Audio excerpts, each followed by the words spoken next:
Gowri's cook ട്യൂബിലേക്ക് എല്ലാവർക്കും സ്വാഗതം. ഇന്ന് വളരെ ടേസ്റ്റി ആയിട്ടുള്ളൊരു പപ്പായ ജ്യൂസിൻ്റെ റെസിപ്പിയാണ് കാണിക്കാൻ പോകുന്നത്. ഈ പപ്പായയ്ക്ക് ഞങ്ങൾ ഓമയ്ക്ക എന്നാണ് പറയുന്നത്. ഇതിൻ്റെ കൂടെ നട്ട്സും ഡേറ്റ്സും കുറച്ച് പാലും ഒക്കെ കൂടെ ചേർത്ത് ജ്യൂസ് അടിക്കുമ്പോൾ നല്ലൊരു ടേസ്റ്റാണ്. വീഡിയോ കാണാം. നല്ലപോലെ വിളഞ്ഞ് പഴുക്കാൻ തുടങ്ങിയിട്ടുണ്ട്. ഇനി പറിച്ച് വെച്ച ശേഷം നമുക്ക് 2-3 ദിവസം വയ്ക്കണം. അപ്പോഴേ നന്നായിട്ട് പഴുക്കത്തുള്ളൂ.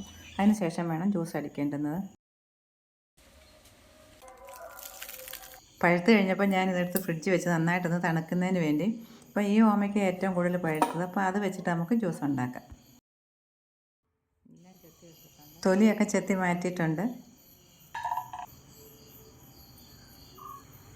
ഇനി ഒരു സ്പൂൺ വെച്ചിട്ട് നമുക്ക് ഇതിൻ്റെ അരിയൊക്കെ എടുത്ത് മാറ്റാം. ഇതുപോലൊരു സ്പൂൺ കൊണ്ട് ഇങ്ങനെ ചുരണ്ടി എടുക്കുമ്പോൾ നമുക്ക് പെട്ടെന്ന് ഇതിൻ്റെ അരി കളയാൻ പറ്റും. ഇനിയും ചെറിയ കഷ്ണങ്ങളായിട്ട് മുറിച്ചെടുക്കാം. അതുപോലെ ജ്യൂസ് എടുക്കുമ്പോൾ നന്നായിട്ട് പഴുത്ത ഓമയ്ക്ക തന്നെ എടുക്കണം. ഇതിന് നല്ല മധുരമുണ്ട്, അതുകൊണ്ട് ഞാൻ പഞ്ചസാര ചേർക്കുന്നില്ല. ഇനി ഒരു മിക്സിയുടെ ജാറിലിട്ട് നമുക്കിതൊന്ന് അടിച്ചെടുക്കാം. കുറച്ച് പാലൊക്കെ ചേർത്ത ശേഷം ഇതിലേക്ക് 2 ഏലക്ക ചതച്ചതിൻ്റെ അരി ചേർക്കുന്നുണ്ട്. 3 ഈന്തപ്പഴം, 5 പറങ്ങേണ്ടി, 5 ബദാം, 5 പിസ്തയും കൂടെ ചേർക്കുന്നുണ്ട്. 1 ഗ്ലാസ് പാലും. ഈന്തപ്പഴം ചെറുതാണെങ്കിൽ 5 എണ്ണം ചേർക്കാം കേട്ടോ. ഏലക്കയുടെ തൊലി നമുക്കങ്ങ് എടുത്ത് കളയാം. ഇത്രയും സാധനങ്ങളൊക്കെ ചേർത്ത് ജ്യൂസ് അടിക്കുമ്പോൾ കുടിക്കാൻ നല്ല ടേസ്റ്റ്. അപ്പോൾ 2-3 പേർക്ക് കുടിക്കുകയും ചെയ്യാം. വലുതായതുകൊണ്ട് നമുക്ക് ഇതുപോലെ മുറിച്ചിടുമ്പോൾ പെട്ടെന്ന് അത് അടിക്കാൻ പറ്റും. ചെറുതാണെങ്കിൽ മുറിക്കേണ്ട ആവശ്യമില്ല. ഇതെല്ലാം കൂടി ഇതുപോലെ ചെറിയ കഷ്ണങ്ങളായിട്ട് മുറിച്ച ശേഷം ഈ പപ്പായയും കൂടെ ചേർത്ത് വെറുതെ കഴിക്കാനും നല്ല, ജ്യൂസ് അടിക്കാതെ തന്നെ അതും നന്നായിട്ടുണ്ടാവും.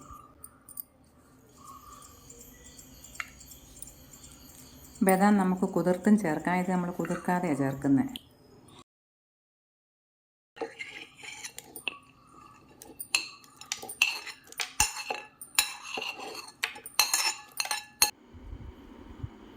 പിസ്തയുടെ തോട് കളഞ്ഞ ശേഷം ഇതിലേക്ക് ചേർക്കാം.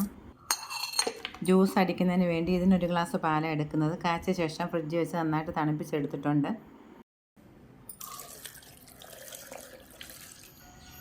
ഇനി ഇതിലേക്ക് 1 ടേബിൾ സ്പൂൺ തേനാണ് ചേർക്കുന്നത്. പഞ്ചസാര വേണ്ടവർക്ക് അങ്ങനെ ചേർക്കാം. നല്ല മധുരമുള്ള പപ്പായ ആയതുകൊണ്ടാണ് ഞാൻ 1 ടേബിൾ സ്പൂൺ തേൻ ചേർത്തത്. നമ്മുടെ ഇഷ്ടത്തിനനുസരിച്ച് കൂടുതൽ തേൻ വേണമെങ്കിലും ചേർക്കാം.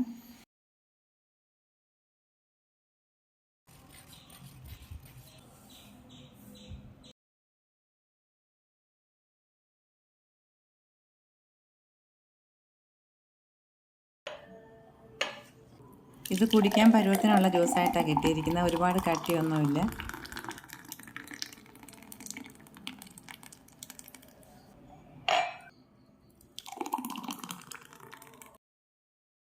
ഇത്രയും ജ്യൂസ് കിട്ടിയിട്ടുണ്ട്. വീഡിയോ കണ്ടിട്ട് ഇഷ്ടമാണെങ്കിലും ഇല്ലെങ്കിലും നിങ്ങളുടെ അഭിപ്രായങ്ങൾ പറയണം. മറ്റൊരു വീഡിയോയുമായിട്ട് വീണ്ടും കാണാം. നന്ദി, നമസ്കാരം.